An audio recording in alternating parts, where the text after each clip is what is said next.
Hello friends, मैं आपका दोस्त अजय वेलकम करता हूं आपके अपने यूट्यूब चैनल अजय में। दोस्तों, आज के वीडियो में हम डीएससी पेपर 4 जो हिस्ट्री के डीएससी पेपर 4 है उसके बारे में चर्चा करने वाले, जो सेमेस्टर 6 से रिलेटेड है। दोस्तों, जैसे कि आप जानते हैं कि अभी लॉकडाउन की स्थिति पूरे देश में बनी हुई है। ऐसी स्थिति में ऑनलाइन पढ़ाई जारी रखी गई है। तो हम मुकेश सर, जो चाफ कॉलेज के प्रोफेसर है, उनके एक बेहतरीन नोट्स के बारे में हम पढ़ने वाले हैं आज, जो सेमेस्टर 6 के डीएससी पेपर 4 है। दोस्तों, ये चाफ कॉलेज के प्रोफेसर है, बहुत बेहतरीन पढ़ाते हैं। तो उन्होंने एक नोट्स तैयार किया है, देखते हैं उनके नोट्स में आज ऑपरेशन डेजर्ट फील्ड के बारे में हम पढ़ने वाले हैं। तो इसको टॉपिक को बेहतरीन से हम तैयारी करेंगे।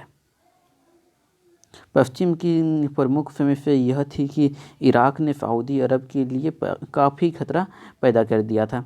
कुवैत की विजय के बाद इराक सेना सऊदी तेल क्षेत्र में इतनी दूरी पर थी जहां तक आसानी से पहुंचा जा सकता था। इतनी दूरी पर थी कि जितने आसानी से पहुंचा जा सकता। और कुवैत और इराक के तेल भंडारों के साथ इन क्षेत्रों पर नियंत्रण हुसैन को दिया गया, जिससे दुनिया के अधिकांश तेल भंडारों पर नियंत्रण रखा जा सके। इराक को भी सऊदी अरब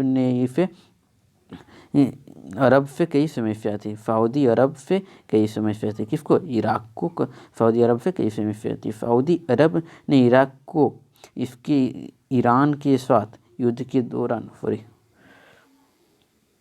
फिर से पढ़ते हैं। इराक को भी सऊदी अरब से कई समस्याएं थी। ठीक, सऊदी अरब ने इराक को इसके ईरान के साथ युद्ध के दौरान 26 बिलियन डॉलर का ऋण दिया था। 26 बिलियन डॉलर का ऋण दिया था। सऊदी अरब इराक को समर्थन कर रहा था क्योंकि उसको भय सता रहा था कि ईरान की शिया इस्लामिक क्रांति, देखिए शिया इस्लामिक क्रांति सर ने भी हाईलाइट किया, प्रभाव इसके अपने शिया अल्पसंख्यक पर पड़ सकता था। क्योंकि सऊदी अरब का अधिकांश तेल शिया इलाकों में पड़ता था।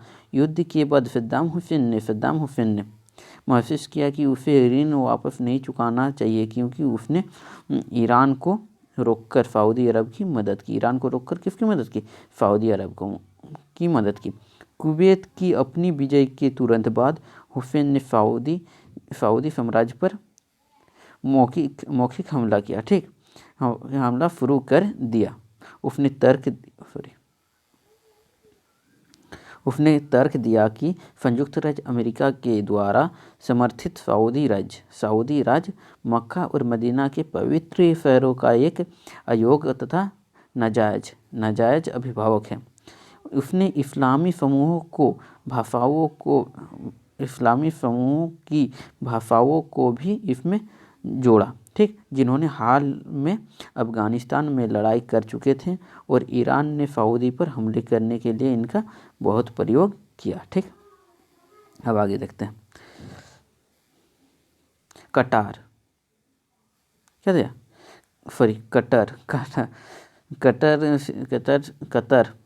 कतर सिद्धांत की नीति का अनुसरण करते हुए अमेरिकी राष्ट्रपति ने चिंता व्यक्त की। ठीक, अब आगे देखते हैं।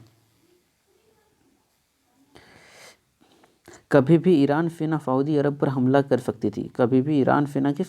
सऊदी अरब पर हमला कर सकती थी। सऊदी अरब की इराकी सैनिक हमले से बचाने के लिए अमेरिकी राष्ट्रपति जॉर्ज एच ब्रूस ने एक सुरक्षात्मक मिशन शुरू किया, जिसे ऑपरेशन डेजर्ट फील्ड का नाम दिया गया। इस ऑपरेशन की शुरुआत कब की गई? 7 अगस्त 1990 को हुई, जब संयुक्त राज्य अमेरिका के सैन्य दलों ने सऊदी अरब में कदम रखा। ठीक, अमेरिका से सहायता की मांग सऊदी राजा फतह ने की थी। ठीक, अब देखते हैं। अब ऑपरेशन डेजर्ट स्टॉर्म। ठीक, 16 जनवरी 1991 को राष्ट्रपति जॉर्ज एच डब्ल्यू ब्रूस ने कुवैत से इराकी बलों को हटाने के लिए ऑपरेशन डेजर्ट स्टॉर्म के नाम से एक सैन्य अभियान शुरू कर दी थी। इराक जिसने कुवैत पर कब्जा कर उसे अपना 19वां प्रांत घोषित कर अपने चचेरे भाई को वहाँ का गवर्नर बना दिया था। इराक सैनिकों को कुवैत से हटाने के लिए 2 दर्जन से अधिक देशों की गठबंधन सेना सऊदी अरब सीमा तक सऊदी कुवैत सीमा पर तैनात किया गया। ठीक, राष्ट्रसंघ की दी गई समय सीमा 15 जनवरी 1991 के समाप्त होने के उपरांत 17 जनवरी 1991 की सुबह अमेरिका के नेतृत्व वाले सैन्य गठबंधन ने हवाई हमले शुरू कर दिए। ठीक, उसके बाद देखते हैं हवार्ड और जर्मनी हमले गठबंधन सेना द्वारा 42 दिनों तक जारी रहा। उसके बाद 28 फरवरी 1991 को राष्ट्रपति बुश ने संघर्ष विराम की घोषणा कर दी। ऑपरेशन डेजर्ट समाप्त हो गया। ऑपरेशन डेजर्ट स्टॉर्म क्या हो गया? समाप्त हो गया।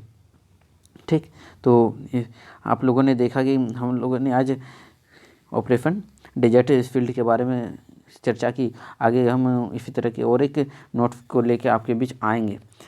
दोस्तों, इसी तरह से हम वीडियो को देखते रहें ताकि आपको सेमेस्टर 6 की तैयारी पूरी तरह से हो जाएगी। वीडियो देखने के लिए धन्यवाद। जय हिंद, जय भारत, वंदे मातरम।